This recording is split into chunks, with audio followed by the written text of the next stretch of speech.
Pile-Poule. Dialogue pour le temps présent et pour les temps futurs. Une émission de Marc Wielinski, tous les dimanches de 13h à 14h sur RCJ.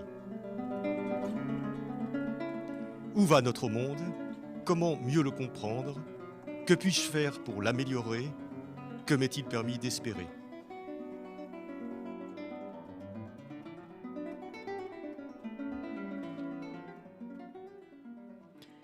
Aujourd'hui, la philosophie juive, première partie, avec Maurice Ruben Ayoun.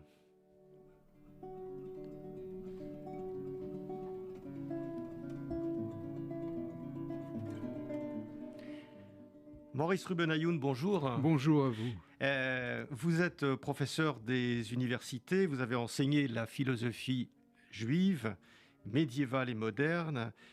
Vous êtes l'auteur de nombreux ouvrages, on ne va pas tous les citer, mais notamment sur Maïmonide, sur la Kabbale, sur Léo Bassek, sur Franz Rosenzweig, sur le Zohar, sur Hermann Cohen.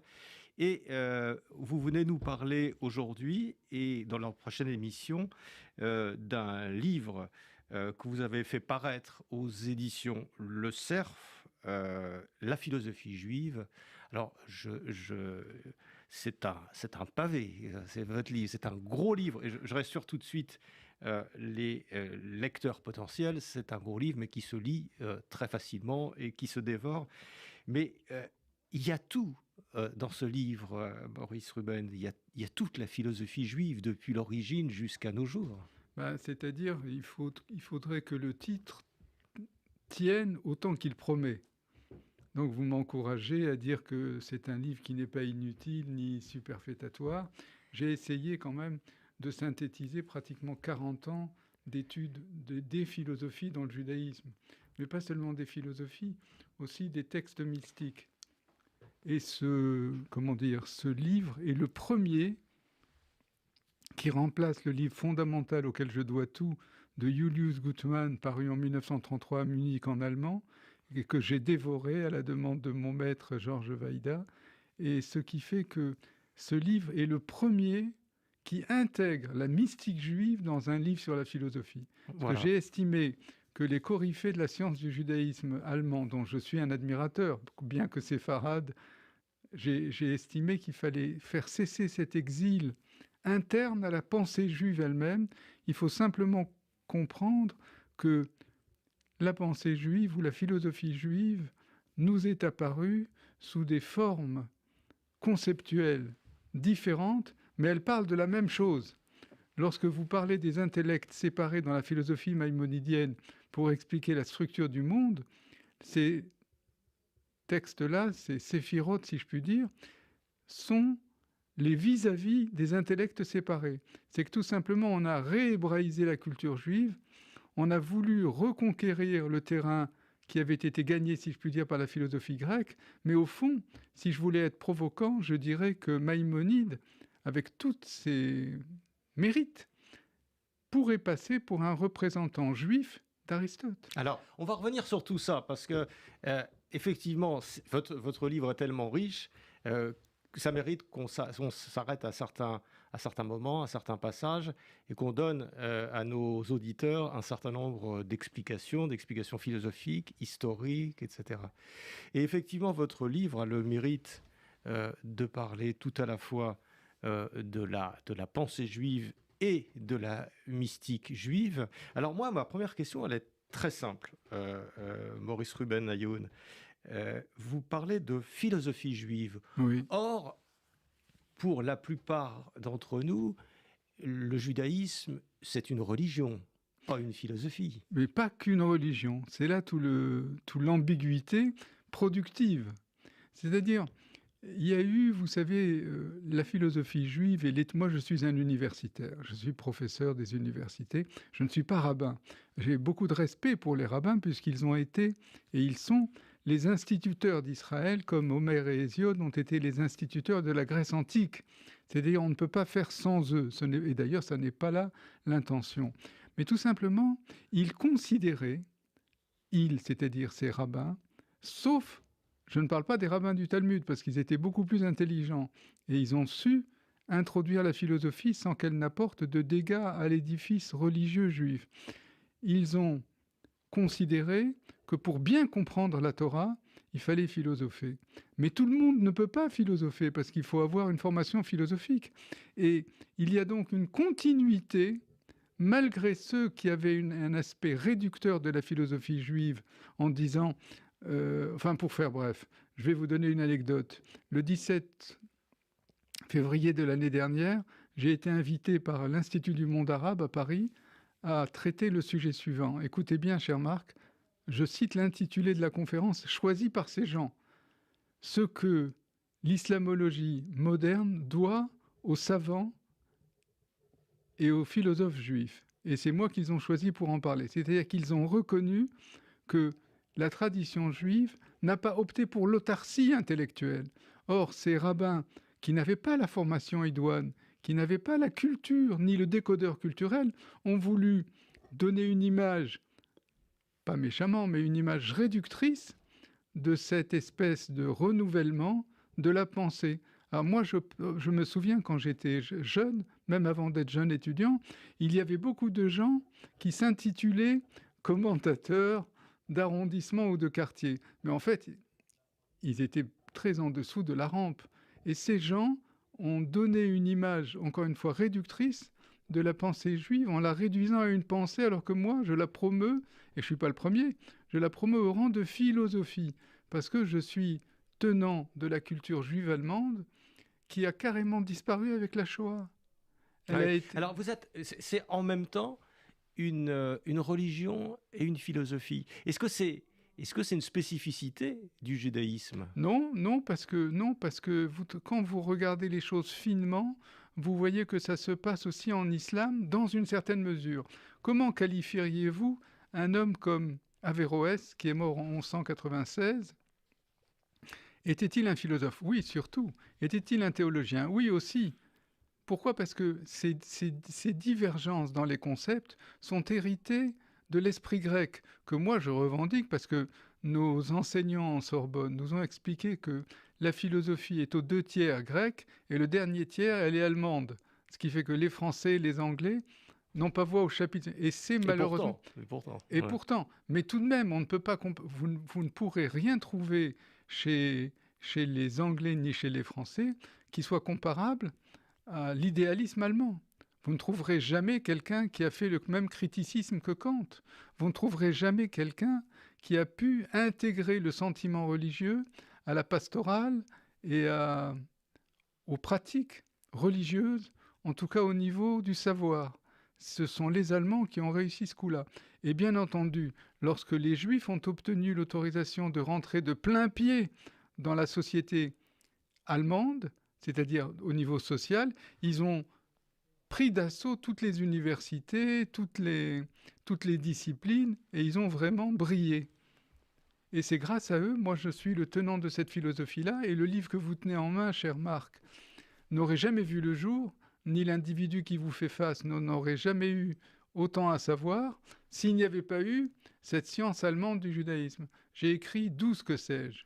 Il y en a un qui est illisible parce qu'il commence, qui s'appelle La science du judaïsme. J'ai même obtenu à mettre le titre en allemand dans la page de garde, Die Wissenschaft des Judentums. Et il y a tellement de citations allemandes que finalement les gens, je ne dis pas qu'ils arrêtaient de lire, mais ils levaient les bras au ciel en me disant « je ne savais pas que la pensée juive était tellement germanique ». Ça, on va revenir là-dessus. Il y a quand même dans votre livre une question fondamentale de cette pensée juive, donc qui est à la fois une pensée religieuse et une philosophie. C'est une double question en fait.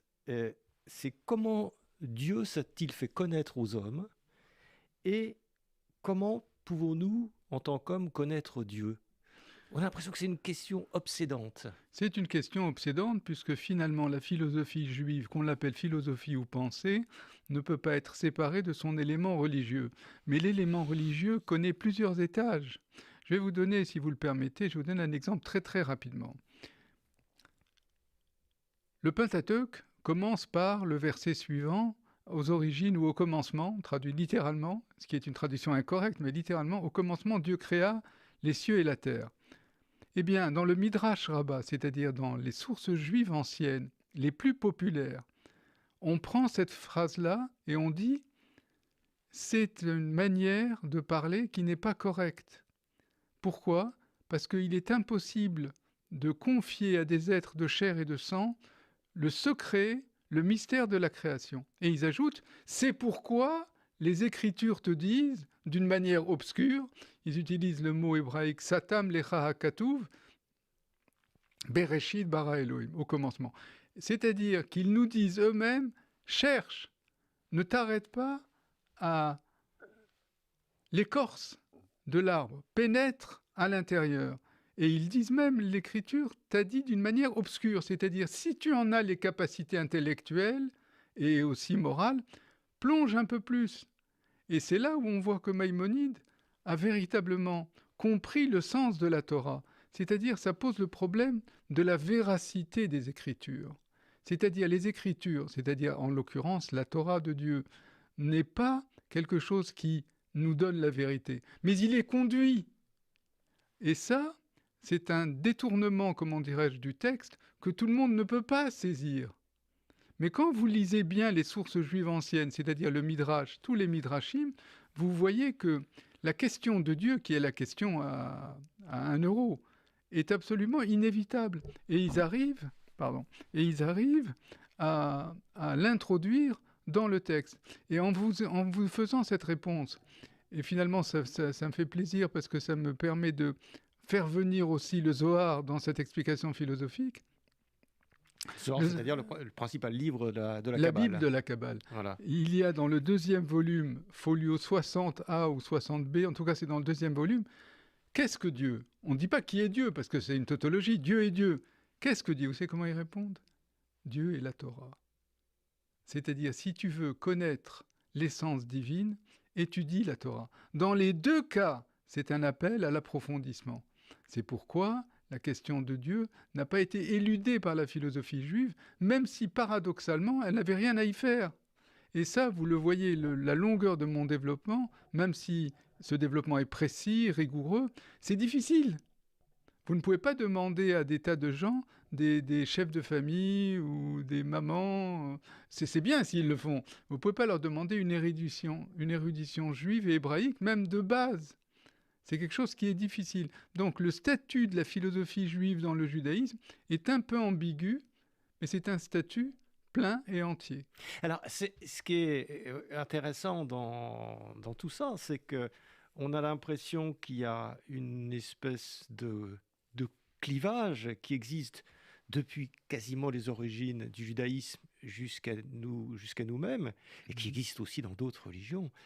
C'est que vous avez un courant d'un côté rationnel, scientifique, qui essaye d'expliquer Dieu en disant bah voilà, si Dieu n'existe pas, le monde n'existerait pas, etc. Et vous avez ce courant, et puis vous avez un autre courant réactif de celui-là, ou c'est l'autre qui est réactif, enfin, et qui dit toujours mais non, pas du tout, Dieu d'abord ça se sent, Dieu d'abord ça se pense, etc.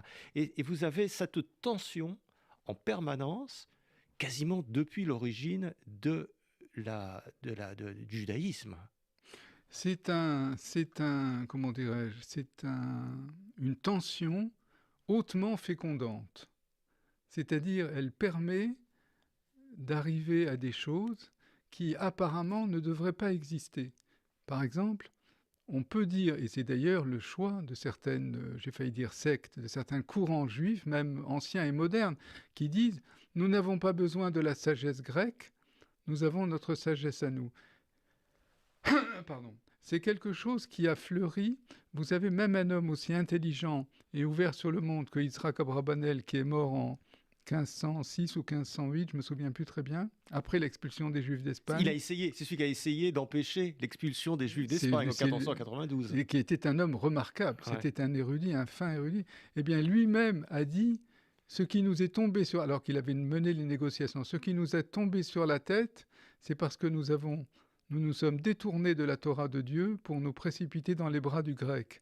Alors, je veux bien croire que quand on passe de la cour des rois et des reines et qu'on débarque dans le ghetto de Venise, il y a de quoi être un petit peu, comment dirais-je, déstabilisé et démoralisé. Donc cette phrase-là, il ne faut pas la prendre au pied de la lettre, mais il faut comprendre la tension féconde qu'il y a entre deux pôles légitimes de la pensée juive. Lorsque l'on voit, par exemple, que la révélation ne sera jamais explicitée jusqu'au bout, en tout cas en termes rationnels, on peut se demander ce qu'elle fait là. Mais le problème, c'est que sans la révélation, et sans la conservation, on n'aurait pas eu un judaïsme vivant. Et ça, c'est quelque chose qui est très important. Il faut bien comprendre que le judaïsme a toujours été menacé d'extinction. C'est quelque chose, c'est une donnée dont il faut tenir compte quand on fait de la philosophie juive ou quand on fait de l'histoire juive. Pour moi, j'ai essayé de joindre les deux choses parce que en 2009, j'avais écrit un livre assez important, je crois, sur Renan, la Bible et les Juifs. Et Renan était d'abord un hébraïsant, et il n'aimait pas beaucoup les Juifs, mais enfin, ça a été quand même un grand... Donc Ernest Renan, au XIXe siècle. Oui. C'est ça, il est mort en 1892, et c'est lui qui est en fait le père de la séparation entre l'Église et l'État, puisque c'est intervenu moins d'une décennie à peu près, un peu plus, un peu moins, après sa disparition. Mais il faut une approche qui soit intégrante, c'est-à-dire qui soit non pas intégriste, mais qui intègre. Par exemple, lorsque vous voyez que le Zohar a commencé au XIIIe siècle, on ne sait pas exactement, mais d'après les premières citations de 1270, il y avait eu un siècle auparavant des citations du livre Bahir, qui est le plus ancien commentaire mystique de la Torah. Lorsqu'on voit ces deux expressions mystiques ou mysticisantes, on se demande comment elles ont pu, ces citations, masquer le visage de Maïmonide pendant plusieurs siècles. Oui, alors justement, on va revenir là-dessus parce que pour bien expliquer à nos auditeurs cette tension dont je parle entre la philosophie, la science, etc., et puis la religion, avec d'un côté, en gros, pour schématiser, les gens qui disent on peut expliquer rationnellement Dieu, et d'autres qui disent mais non, c'est inutile, c'est pas la peine, etc. Ça se sent. Et puis, alors, il y a cette opposition effectivement au XIIe et XIIIe siècle entre Maïmonide, donc héritier de la pensée d'Aristote, qui est la science à cette époque, absolument, hérité et d'ailleurs partagé avec les penseurs arabes ou persans. Et vous avez d'un autre côté cette réaction, si on peut dire, de la Kabbale, de gens qui vont aller chercher une explication toute différente, oui, mystique. Oui. Et là, on le sent. C'est pas le seul moment dans l'histoire juive où on le sent, puisque probablement il y a eu avant et probablement il y a eu après. On va en reparler. Mais là, il y a cette tension entre, en gros, voilà, les savants et les mystiques. Oui, vous avez raison, Marc. Quand vous parlez de tension, moi j'ajouterais respectueusement une tension polaire, c'est-à-dire entre deux pôles. Un pôle rigoureusement juif, mais même ce pôle-là, kabbalistique, était obligé d'emprunter au monde conceptuel grec, même s'il ne le reconnaît pas officiellement. Parce que comme je vous l'ai dit tout à l'heure, au début de l'émission, les intellects séparés sont en quelque sorte le vis-à-vis des séphirotes. Les intellects séparés de Maïmonide font face... Alors ça, il faut que vous expliquiez un petit peu. Oui, bien sûr, ça veut dire... Les intellects séparés, ça c'est l'héritage d'Aristote. Oui, c'est ça.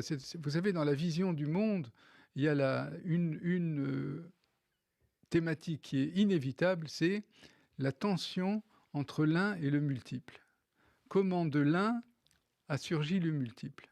On ne pouvait pas faire passer de Dieu au monde de la diversité et de la diversité absolue, sans intermédiaire. Donc on a prévu un certain nombre d'étages, c'est comme un ascenseur, on a prévu un chiffre décennal, c'est-à-dire 10 ans, 10 niveaux d'être avec un ordre descendant pour arriver à notre monde qui est le monde de la diversité et de la contradiction. Parce que la grande question qu'il faut résoudre, pour être simple, c'est Dieu... s'il est parfait, il se suffit à lui-même. Absolument. Donc pourquoi est-ce qu'il a créé le monde? Ça, c'est autre chose. Ça, c'est autre chose. C'est-à-dire quelque chose qui est beaucoup moins parfait que lui, parce que lui est la perfection. Ça, c'est une question de base. Pourquoi est-ce que Dieu a créé le monde? Alors là, c'est la question à 20 €. Personne ne pourrait... on a monté, tout à l'heure, on était à une question à 1 euro, maintenant on est à 20 ça euros. monte, ça monte. Ça monte comme les enchères. Vous voyez, là, vous venez de mettre le doigt sur ce qui m'a séparé des éducateurs d'hier et d'avant-hier qui se mesuraient à des questions qui, notoirement, les dépassaient. Personne n'est en mesure de répondre à la question que vous avez posée, cher Marc. C'est une question intelligente, profonde, mais personne ne pourra y répondre. Pourtant, ils ont essayé. Hein. Non, mais ils ont essayé, et parfois même, ils nous ont fait passer des solutions, enfin des vessies pour des lanternes. Donc, c'est quelque chose qui est très... Je vous l'ai dit tout à l'heure, quand on a dit dans le Zohar, il n'y a que le Zohar pour poser une question comme ça. Maïmonide n'aurait jamais osé, pas parce que c'était inconceptuel. Eux sont des illuminés. Je le dis d'une manière tout à fait positive et admirative. C'est-à-dire, ils ont considéré qu'il y avait des choses qui étaient dérobées à l'esprit humain. Maïmonide le dit lui-même, après avoir fait une sorte de parangon de pensée intellectuelle, conceptuelle. Qu'est-ce qu'il fait? Il termine son Guide des égarés, qui compte 3 volumes, il termine par un chapitre où il croit en la philosophie illuminative. C'est-à-dire que tout ce qu'il a, je ne dis pas qu'il a renié tout ce qu'il a fait auparavant, mais il en mesure les limites. Donc pour répondre à votre question, encore une toute petite phrase, c'est une question qui relève de la métaphysique. Et en plus, n'oubliez pas que Maïmonide se distingue par une manière sociologique très particulière. Vous n'avez pas accès à ces questions métaphysiques si vous n'avez pas une formation philosophique.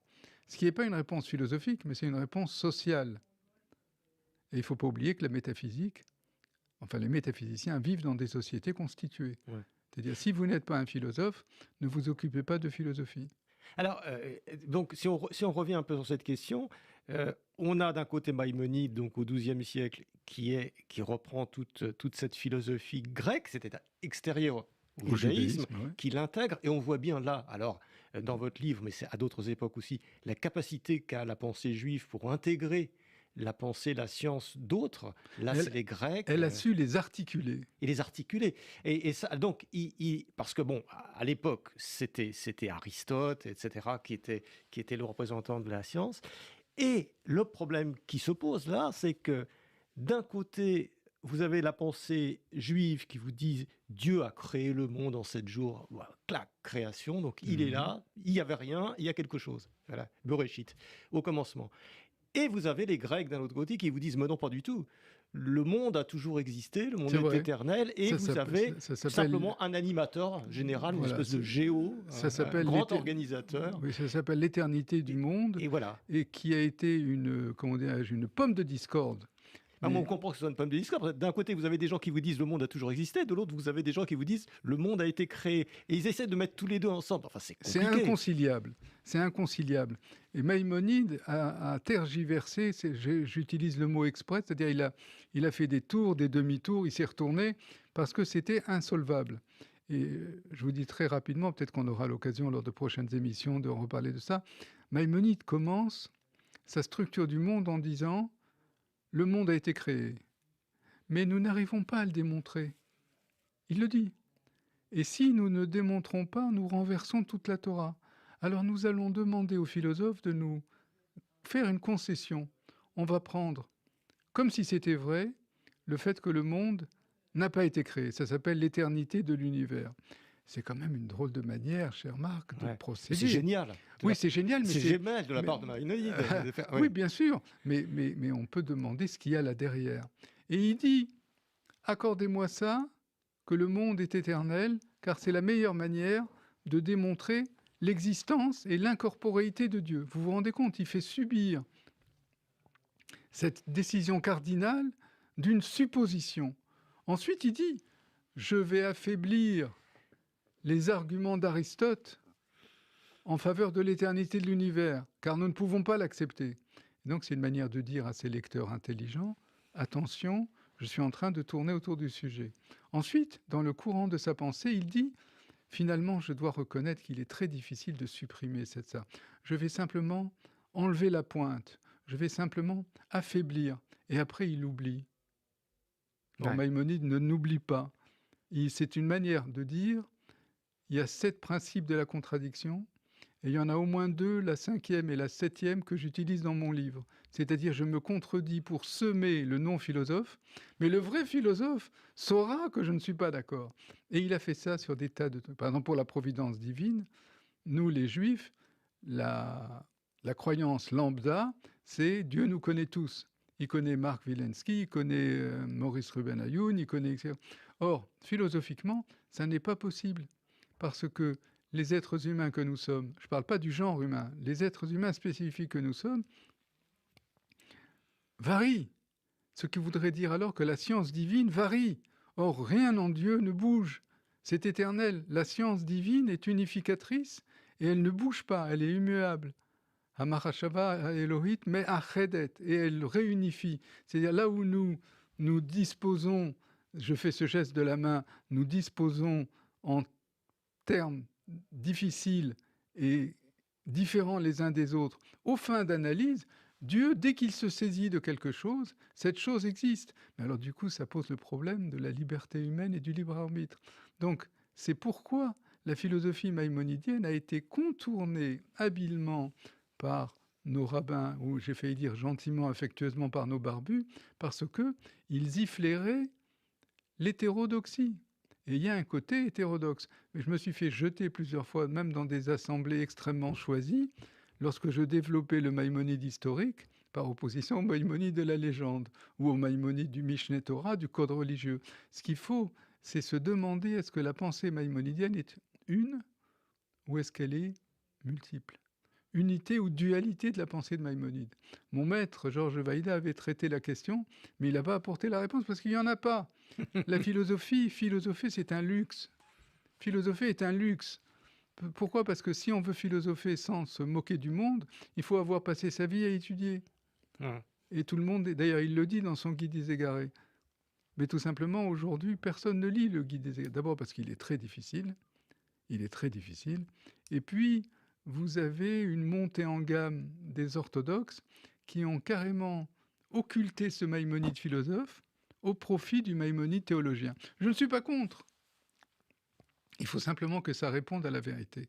Nous, les professeurs, nous ne sommes pas des démolisseurs, mais nous ne sommes pas non plus des militants. Ce que nous voulons, c'est la recherche de la vérité. Or, Maïmonide ne cherchait pas nécessairement une vérité religieuse. C'est quelque chose qui est inadmissible aux yeux de certains. Mais avec le temps, ils évolueront, puisque la vérité finit toujours par s'imposer. Ah. C'est votre côté spinoziste. Oui, un peu. Alors, ce qu'on voit bien dans votre livre, donc je rappelle, La pensée juive, Maurice Ruben Ayoun. La philosophie juive. La philosophie juive. Oui, la philosophie juive. Vous avez dit la pensée. Ah, la philosophie juive, pardon. La philosophie juive. Et ce qu'on voit, c'est quand même assez... On va rester un tout petit peu sur cette époque de ce qu'on appelle le Moyen-Âge, le XIIe, XIIIe siècle, et avant, et après. Il y a une espèce d'interpénétration entre les philosophies et les religions, des 3 grandes religions de l'époque, c'est-à-dire le christianisme, le judaïsme et l'islam. On a une espèce d'impression de parallélisme. Ces questions qu'on vient d'évoquer, en gros, entre la foi et la raison, la religion et les docteurs. Elles se sont posées aux 3. Elles se sont posées aux 3 religions. Et non seulement elles se posent aux 3 religions, mais les 3 religions n'arrêtent pas de se piquer des idées, d'une certaine façon, de s'interférer. Puisque vous êtes un penseur comme Avicenne, penseur musulman, ou comme Averroès, d'origine persane, voilà, passe dans le christianisme par Albert le Grand, par saint Thomas, etc., passe dans le judaïsme par Maïmonide et autres. Il y a une espèce d'interprétation, et on est pris de nostalgie quand même. Oui. On est pris de nostalgie lorsqu'on voit l'ouverture. Alors, ils se battaient, hein, ils se foutaient sur la gueule quand même, pas mal. Enfin, peut-être pas physiquement, mais en tout cas, dans des joutes oratoires qui étaient quand même d'une grande violence. Mais on a l'impression d'une interpénétration et d'une espèce de respect des 3 religions. J'y adhère parfaitement. Ce que vous venez de dire, cher Marc, à propos d'Avicenne, cela m'a rappelé mes études quand j'étais jeune étudiant. Rappelez qui est Avicenne en 2 mots. Avicenne était un grand médecin philosophe qui a beaucoup plus inspiré Maïmonide que ne l'a inspiré Averroès. Maïmonide est un disciple de l'alpharabo-avicénisme. Mais ce que je voulais vous dire, c'est que ça m'a rappelé un texte que tous les jeunes médiévistes que j'étais quand j'étais jeune devaient lire, c'était les sources gréco-latines, écoutez bien, de l'avicénisme, de l'augustinisme avicénisant. Vous avez entendu le mélange entre Saint-Augustin, grand-père de l'Église, et Avicenne. Non, mais c'est pour dire combien vous aviez raison de citer le cas d'Avicenne, puisque c'est l'un de ceux qui ont permis justement cette transition. Et c'est toujours le même problème, c'est la révélation face à la raison. On a besoin de la révélation parce que les sociétés de l'époque étaient assises sur la révélation divine et que personne n'osait, à moins de mettre sa vie en danger, soutenir que le monde était éternel et qu'il n'avait pas été créé par Dieu. Ça, c'était le summum de l'hérésie. Et puis, les commentateurs de Maïmonide, eux-mêmes, comme Moïse de Narbonne, Ibn Falakera et quelques autres, lui rappellent sans cesse que lui n'a pas voulu aller jusqu'au bout de sa pensée. Je vous assure, il lui reproche de ne pas être allé jusqu'au bout de la pensée par crainte de la réaction des autorités civiles et religieuses qui considéraient la foi en la révélation comme l'un des piliers indestructibles de l'ordre social. Averroès lui-même a été obligé de sacrifier à cette idée en disant « c'est la condamnation à mort pour celui qui nie l'origine divine du monde ». Parce qu'on ne pouvait pas garder... vous avez parlé tout à l'heure de Spinoza. C'est pas très loin. Spinoza a été très, très, très maltraité parce qu'il est arrivé avec son spinozisme, c'est-à-dire avec ce Dieu qui est partout, mais qui n'est pas distinct de l'univers qui est sa création. Or, dans les religions monothéistes, si proches que nous soyons de l'essence divine, on la considère comme d'une totale autre fabrique, et pétrie d'une autre farine, si je puis dire, que la raison. La raison qui est limitée, mais qui est elle-même une étincelle divine, mais qui est limitée. Mais Maurice Rouben-Ayoun, si on s'arrête un instant sur ce monde, encore une fois, sur ce monde disons du Moyen-Âge, où vous avez des philosophes juifs, musulmans, chrétiens, qui lisent les Grecs, les philosophes grecs, qui sont des païens, Aristote, Plotin, etc., lisent les premiers pères de l'Église, Saint-Augustin, etc. Et pour lesquels la notion de divinité unique ou monothéiste est une aberration. Voilà, oui, absolument. C'est une aberration. Non, mais ils lisent, on a l'impression qu'ils lisent ces gens-là, et ils s'en inspirent, et ils discutent entre eux, et il y a une cabale chrétienne aussi. Donc, oui, mais j'en parle dans le Vous livre. en parlez, bien sûr. Et cette interprétation... Mais est-ce que vous, qui êtes un universitaire et qui voyez le monde actuel avec ces différences, avec les musulmans, l'intégrisme chez les musulmans, mais l'intégrisme n'existe pas que chez les musulmans, il existe aussi chez les chrétiens, il existe aussi chez les juifs. Et cette fermeture du monde où on ne peut pas penser ensemble, est-ce que ça vous donne pas un peu de nostalgie? Oui, parce que vous savez, le savant, le philosophe reste quand même chez lui, hein. Il considère le monde tel qu'il est, et quand il a atteint une certaine profondeur et une certaine notoriété, il en prend son parti. Mais est-ce qu'on ne se comprendrait pas mieux les uns les autres si on prenait conscience qu'on était l'héritier de discussions qui ont eu lieu entre les uns et les autres, entre les religions et avec les païens pendant des siècles. Là, vous en prenez à une régression de la pensée. Oui, exactement. Et ça nous rend pessimistes. C'est pourquoi, de temps en temps, même s'il était un grand antisémite, j'ai une faiblesse pour Arthur Schopenhauer. Son pessimisme social et philosophique, bien que c'était un méchant vis-à-vis d'Israël, hein, vis-à-vis du Sud.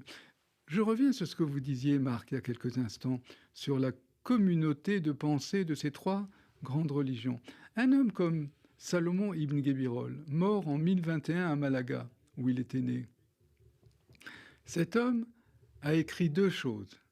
Et on a attendu le 19e siècle pour dire que ces deux choses étaient de lui. D'une part, il a écrit le Fons Vitae. Ça veut dire en hébreu Mekor Chaim, c'est-à-dire la racine de la vie.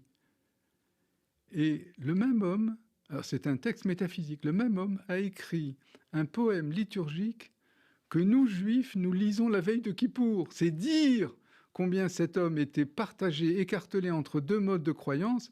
D'un côté, c'était le métaphysicien le plus accompli de son temps, même c'est lui qui a apporté la notion d'une matière intelligible, ce qui n'existe pas. Même Albert le Grand ne l'a pas repris, mais il en a parlé. Or voilà, il a fallu Parce qu'il y a que attendre. le concept qui est intelligible. Ben, Voilà. bien entendu. Voilà. Chez, Bien entendu. chez Aristote. Mais il a fallu attendre 1860 et quelques qu'un grand juif français, Salomon Munk, prouve. N'oubliez jamais, les philosophes sont des gens de preuve, pas des bavardages. Prouve que le Salomon ibn Gebirol qui a écrit le Fons Vitae, la métaphysique, et le Salomon ibn Gebirol des Juifs qui a écrit le Keter, le Keter Malchut, c'est-à-dire la couronne de la royauté, c'était une seule et unique personnalité. C'est-à-dire qu'on a attendu 15 siècles pour rendre justice à la philosophie. Parce qu'on ne voulait pas le croire. On ne voulait pas le croire qu'un seul, Marc, c'était humain... tellement distant l'un de l'autre. Voilà. Vous l'avez dit tout à l'heure, à propos du monde grec, qui regarde le monde judéo-chrétien. Le christianisme a mis quand même beaucoup de siècles avant de christianiser l'Empire romain. Hein. Et oui. Il l'a payé très cher avec des tas de souffrances. Ça n'est pas arrivé du jour au lendemain. Donc, je note au passage l'idée que vous avez soumise, que finalement, on pourrait espérer la renaissance de ce bain tridimensionnel, c'est-à-dire c'est ce qu'on appelle aujourd'hui la fraternité d'Abraham, les enfants d'Abraham, les juifs, les chrétiens, les musulmans. Ça veut pas dire on voit pas beaucoup ça avancer actuellement. Peut-être. Non, c'est vrai. Ouais. Mais en tout cas, historiquement, c'est quelque chose qui s'est produit. Et c'est quelque chose qui s'est produit et qui pourrait peut-être un jour réémerger. Alors, Maurice Ruben Ayoun, vous distinguez en gros 3 périodes dans l'histoire de la philosophie juive. La période hellénistique, oui. Antique, c'est-à-dire la période Philon d'Alexandrie et des gens comme ça. Pardon ? Philon d'Alexandrie. Voilà, Philon, on va revenir dessus. La période hellénistique, la période arabo-andalouse, oui. Et on a vu évidemment, on a commencé à évoquer la richesse de gens comme Maïmonide, etc., Averroès, dans son inspirateur, et puis la Kabbale, bien sûr, et la période allemande. Voilà. J'aimerais que vous nous disiez pourquoi est-ce que vous distinguez ces 3 périodes de façon très nette. En gros, l'Antiquité, le Moyen-Âge et l'époque moderne. Je vais essayer d'y répondre. Vous savez, tout philosophe écrit, même s'il est rigoureux avec lui-même, il écrit comme il ressent et comme il pense. Et j'ai été toujours, même depuis mon plus jeune âge, traumatisé par le fait qu'il y a de l'antisémitisme. Et aussi, en analysant avec l'âge les rapports entre la pensée d'Israël et la pensée des autres nations, je me suis rendu compte que ça nous avait toujours été défavorable, l'idée d'une symbiose. Les 3 séparations que j'ai statuées sont des séparations qui relèvent d'une symbiose. Or, les symbioses ont toujours porté malheur aux Juifs. Avec les Grecs, il y avait la figure émergente de Philon d'Alexandrie. Il est devenu presque l'un des pères de l'Église. Ça, c'est l'époque de l'Antiquité. À son corps défendant. Deuxièmement, resituez-nous Philon d'Alexandrie. Voilà, comment ? Resituez-nous Philon d'Alexandrie. Il est contemporain de l'avènement du christianisme. Voilà. Il a défendu les Juifs. Il a surtout procédé à une interprétation allégorique de la Torah. Et c'est quelqu'un, personnellement, pour lequel, d'ailleurs, l'Église catholique ne s'y est pas trompée. Nos sages du Talmud l'ont rejeté parce qu'il était d'origine culturelle, grecque. Mais un bonhomme comme... Il était à la fois grec et juif. Quoi. Tout à fait. Et il a cru à cette symbiose. Mais le problème, c'est que une fois qu'il a disparu, son héritage biblique a disparu avec lui. Or, les rabbins ont peut-être eu beaucoup de défauts, mais au moins, grâce à eux, on continue de subsister. Dans quel état ? C'est remonté un petit peu après, au moment de la Kabbale, non ? Oui, bien sûr. Mais je veux dire, les rabbins nous ont maintenus, mais dans quel état ? Dans quel état? Des interdits de toutes parts. Mais je veux revenir à la dernière subdivision, c'est-à-dire Alors la attendez, première, donc là vous avez parlé de la période hellénistique. la deuxième. La Non, deuxième, c'est la période arabo-andalouse. Donc là, c'est avec... exact. C'est exact. Et là, elle a bien réussi. Elle a bien réussi puisqu'elle nous a donné une philosophie sur laquelle nous vivons encore. En gros, c'est entre le XIIe et la Renaissance, à peu près. XVe siècle. C'est ça, XVIe c'est-à-dire le siècle. moment où le monde arabo-musulman est entré en déclin et en décadence. Et là, on assiste à une réhébraïsation de la pensée et de la philosophie juive qui se remuscle, si je puis dire, et le monde a changé. Il y a une partie de la pensée juive qui a immigré en Europe. Et puis les anciens livres qu'on avait écrits en judéo-arabe ou en arabe, avec des caractères hébraïques, ont été translatés en hébreu, en hébreu, oui, je ne me suis pas trompé, en hébreu. Donc il y a eu une reconstitution de la pensée juive. La dernière période... Donc la troisième période... La troisième période, c'est la pensée allemande, c'est celle que je préfère par nature. Mais le problème, c'est qu'il y a eu la Shoah. Alors, cette troisième période commence quoi? 17e, 18e siècle? Elle commence, selon moi, avec Moïse Mendelssohn, qui est né en 1729 et qui est mort en 1786. Mais Mendelssohn... Alors pareil, Moïse Mendelssohn, issu de la tradition juive, mais grand philosophe européen aussi. Mais homme très attaché aux pratiques juives religieuses. C'est-à-dire, il a compris que un enfermement de soi, une autarcie intellectuelle ne mènerait pas le judaïsme vers la grandeur et vers le développement. Et il a considéré qu'en prenant un certain nombre de précautions, nous pouvions rivaliser avec la puissance intellectuelle allemande et germanique. Personnellement, j'adhère totalement à ce théorème. Mais c'est assez contesté. On me fait souvent remarquer que je devrais plutôt regarder du côté des Arabes, mais je l'ai fait puisque je suis aussi arabisant que germaniste. Mais j'avoue, je suis plus fervent germaniste que le reste. Alors c'est pour moi-même une difficulté de compréhension parce que je me demande d'où me vient cette germanophilie. Mais c'est parce que c'était les plus forts. Je parle des plus forts intellectuellement. Et le petit livre que je vous ai remis tout à l'heure dans les couloirs, ça montre que toutes les questions portant sur le judaïsme ont été abordées par le judaïsme allemand. Mais quand même, ça ressemble. Cette figure de Moïse Mendelssohn, qui, au passage, était le grand-père du musicien Mendelssohn, cette figure de quelqu'un qui est à la fois issu de la tradition et qui excelle à la fois dans la pensée juive et dans la philosophie occidentale allemande à l'époque classique, ça ressemble aussi à celle de Philon d'Alexandrie, ça ressemble aussi à celle de Maïmonide, ça ressemble à tous ces gens qui sont d'une double culture. De la symbiose. C'est toujours le problème de la symbiose. Toujours. Mais alors, on a l'impression qu'il y a eu des moments de grande symbiose et comme vous le disiez tout à l'heure, qui se sont toujours mal terminés, parce que la philosophie allemande, ça s'est terminé quand même. Il y a la Shoah. En désastre, voilà, c'est ça. En fait, ce qui m'a, moi, guidé dans cette affaire, c'est j'ai toujours essayé, si on essayait de résumer le fil rouge qui traverse mon œuvre, si tant est qu'elle existe, c'est que y a-t-il une compatibilité entre l'identité juive et la pensée européenne? Je réponds oui. Mais dans mon cœur, je réponds oui, le cœur chancelant, parce qu'il y a la Shoah. Et donc, je suis obligé de procéder à des aménagements, c'est-à-dire de dire que l'Allemagne, comme on nous l'a enseigné en Sorbonne quand nous étions jeunes étudiants, la pensée allemande ne doit pas occulter le militarisme allemand. Ce qui nous intéresse, c'est la culture allemande et la germanité, et ça n'est pas les velléités dominatrices, bismarckiennes, de notre puissant voisin. Et ça, c'est quelque chose qu'encore une fois, il est difficile d'admettre parce que la Shoah est quelque chose d'énorme. Vous dites, vous parlez de ces trois périodes, donc on parle de la fusion, et la fusion,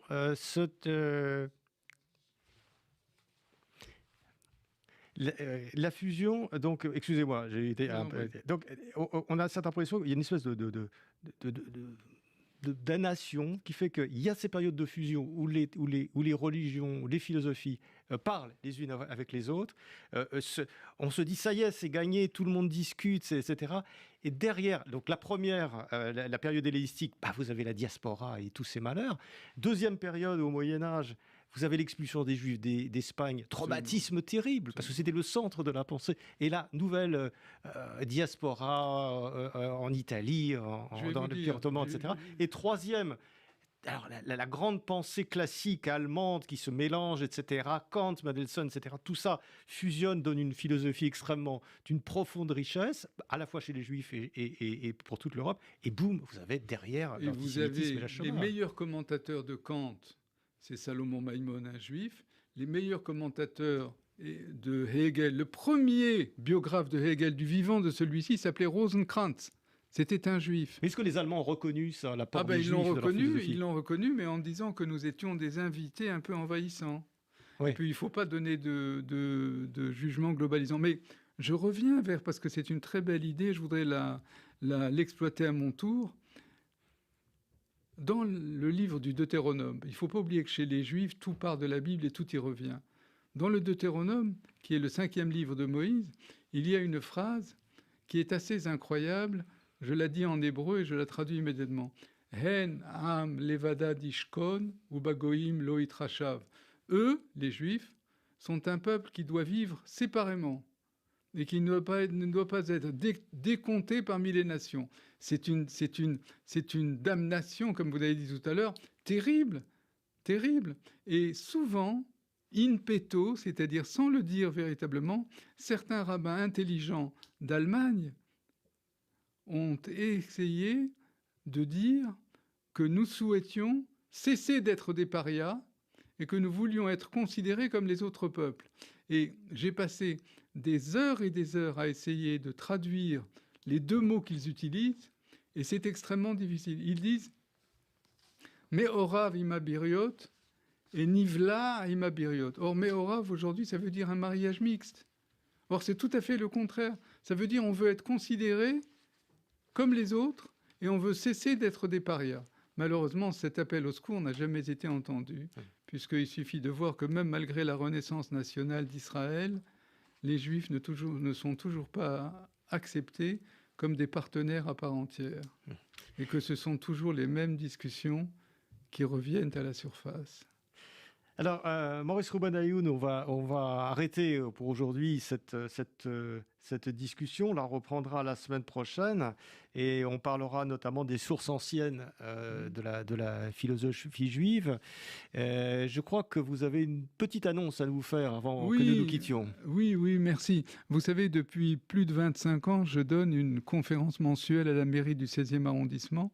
À Paris. À Paris, dans la salle des mariages.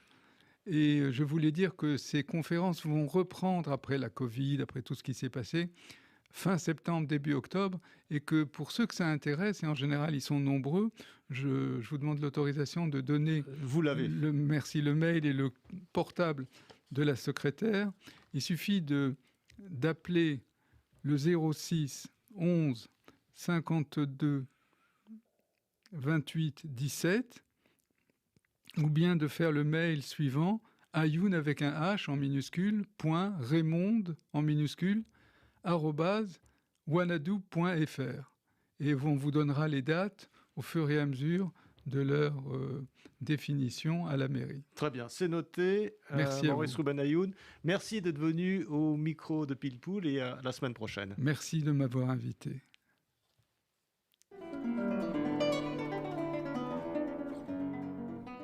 C'était Pile Poule, une émission de Marc Wielinski, que vous pouvez retrouver en podcast sur le site de Radio RCJ et sur les différentes plateformes, ainsi que sur YouTube. À dimanche prochain, 13h.